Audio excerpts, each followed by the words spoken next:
नमस्कार, आप देख रहे हैं राष्ट्रीय प्रस्तावना। मैं हूं आपके साथ मनु तिवारी। आइए रुक करते हैं इस खास खबर की ओर।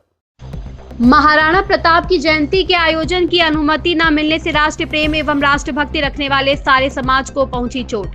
गंगा सिंह चौहान ने कहा, हरदोई में अखिल भारतीय क्षत्रिय कल्याण परिषद हरदोई द्वारा दिनांक 9 मई 2025 को हरपालपुर में क्षत्रिय शिरोमणि महाराणा प्रताप की जयंती का आयोजन निर्धारित था, जिसके अनुमति के लिए पूर्व विधायक गंगा सिंह चौहान ने उपजिलाधिकारी सवायजपुर को ऑनलाइन प्रोफार्मा भेजा गया। उसके संपर्क करने पर प्रभारी निरीक्षक थाना हरपालपुर गोलमोल जवाब देते रहे। बाद में प्रभारी निरीक्षक द्वारा गंगा सिंह चौहान को बताया गया कि आपका अनुमति पत्र उपजिलाधिकारी सवायजपुर भेज दिया गया है। वहां पर पता करने पर मालूम हुआ कि अनुमति निरस्त कर भेजी गई है। पूर्व विधायक ने पुलिस अधीक्षक से संपर्क करने के उपरांत जिलाधिकारी से भी संपर्क करने पर तथा उनके द्वारा मौखिक अनुमति देने के पश्चात कार्यक्रम की सारी तैयारी पूर्ण कर ली गई। इसके बाद निरीक्षक हरपालपुर ने सूचित किया कि बिना अनुमति जयंती नहीं मनाने दी जाएगी। कारण पूछने पर उन्होंने बताया कि जिलाधिकारी व उप जिलाधिकारी ने कार्यक्रम न किए जाने के आदेश दिए हैं, जिससे राष्ट्रीय प्रेम एवं राष्ट्रभक्ति रखने वाले सारे समाज को चोट पहुंची है। महाराणा प्रताप एवं वीर शिवाजी किसी विशेष समाज के ही नहीं बल्कि पूरे राष्ट्र के लिए प्रथम वंदनीय महापुरुष है। क्षेत्रीय संकीर्ण भावनाओं से ग्रसित कुछ तत्वों द्वारा इस कार्यक्रम को अवरोधित किया गया, जो अत्यंत ही दुर्भाग्यपूर्ण है। मैंने अपना जीवन सदैव समाज व राष्ट्रीय सेवा में समर्पित किया है। उन्होंने कहा, लोकतंत्र में प्रतिनिधित्व जनता का प्रसाद होता है, जो जनमानस आकलन करके बदलती रहती है। इसलिए लोकतंत्र में बदरही होना चाहिए और ईश्वर अथवा लोकतंत्र से प्राप्त शक्ति का प्रयोग सार्थक रूप से किया जाना चाहिए। लोकतंत्र में प्राप्त पद व्यक्तिगत जागीर नहीं होता है। महाराणा प्रताप की जयंती कार्यक्रम को स्थगित करने से राष्ट्रीय भक्त एवं भारत माता के सच्चे सपूत का अपमान हुआ है। मैं अत्यंत आहत हूँ। यद्यपि आज से 9 वर्ष पूर्व मैंने चुनावी राजनीति से संन्यास ले लिया था और तब से मैंने कभी भी चुनावी राजनीति में दखल नहीं दिया, पर ऐसे हालातों में यद्यपि मैं चुनाव खुद नहीं लड़ूंगा, पर ऐसे माहौल को ठीक करने हेतु जो भी अच्छा व्यक्ति लगेगा उसे स्थापित करने का आज मैं संकल्प लेता हूँ। मैं हरदोई से राष्ट्रीय प्रस्तावना से मोहम्मद आमीन। हमारे साथ इस वक्त पूर्व विधायक गंगा सिंह चौहान जी हैं, जिन्होंने 9 मई को महाराणा प्रताप की जयंती का भव्य आयोजन किया था। इसे किन्हीं वजहों से राज्य शासन द्वारा निरस्त कर दिया गया है। इस बारे में जानते हैं क्या विचार। आयोजन भव्य था और प्रशासन द्वारा मौखिक अनुमति भी दी गई थी, लेकिन एक दिन पूर्व जिस प्रकार से मना किया गया है, तो मुझे लगता है कि दबाव डाल करके ये कार्यक्रम रद्द कराने के उद्देश्य से मना कराया गया। ये जयंती कार्यक्रम बहुत बड़ा आयोजन था। हमारे राष्ट्रीय स्तर के सारे पदाधिकारियों को आना था। ये जब रद्द होता है कार्यक्रम, तो ये मैं समझता हूँ महाराणा प्रताप सरीखे व्यक्ति जिसकी जयंती मनाई जा रही थी, उनका सीधे सीधे अपमान है। साथ में हमारे उन आयोजकों का भी अपमान है जिन्होंने महाराणा प्रताप की जयंती का आयोजन किया।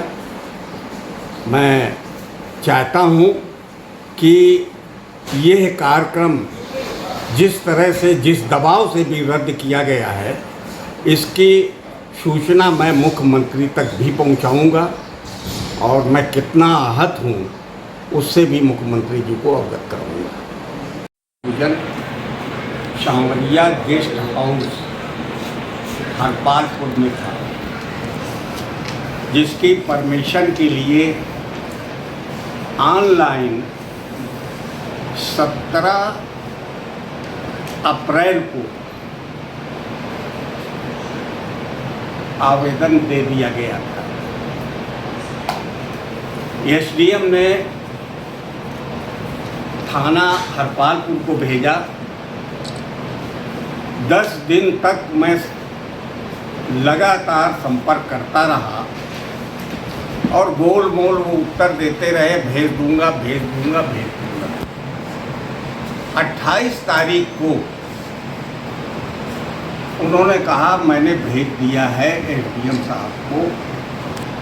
जब मैंने कहा जाइए पता करिए अपने जिला अध्यक्ष ज्ञानेंद्र सिंह से, वहाँ पता लगा उन्होंने निरस्त कर दिया। उसके उपरांत मैं एसपी से मिला। एसपी ने कहा अगर निरस्त होकर गई है तो अब डीएम के ही हाथ है। जिलाधिकारी के पास गया। जिलाधिकारी ने स्पष्ट शब्दों में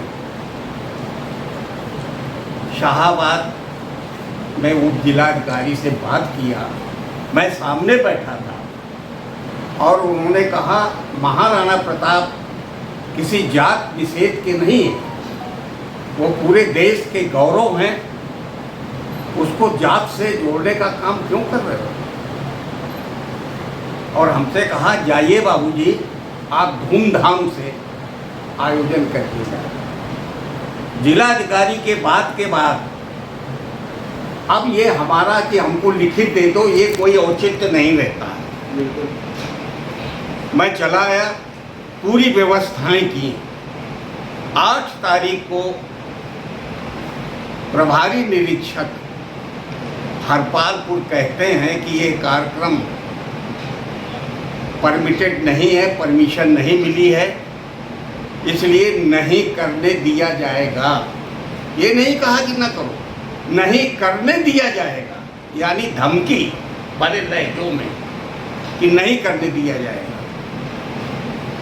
उसके बाद मैंने एसपी को फ़ोन मिलाया, डीएम को फ़ोन मिलाया। किसी के जब फ़ोन नहीं उठे तो मैं समझ गया कि अब अगर राष्ट्रीय स्तर के नेता आते हैं तो उनकी बेइज्जती कहीं न हो, तो मैंने सबको मना किया और ये कार्यक्रम कैंसिल कर दिया। ये कार्यक्रम राजनीतिक दृष्टिकोण से मना कराया गया, ये मैं खुला आरोप लगा रहा हूँ।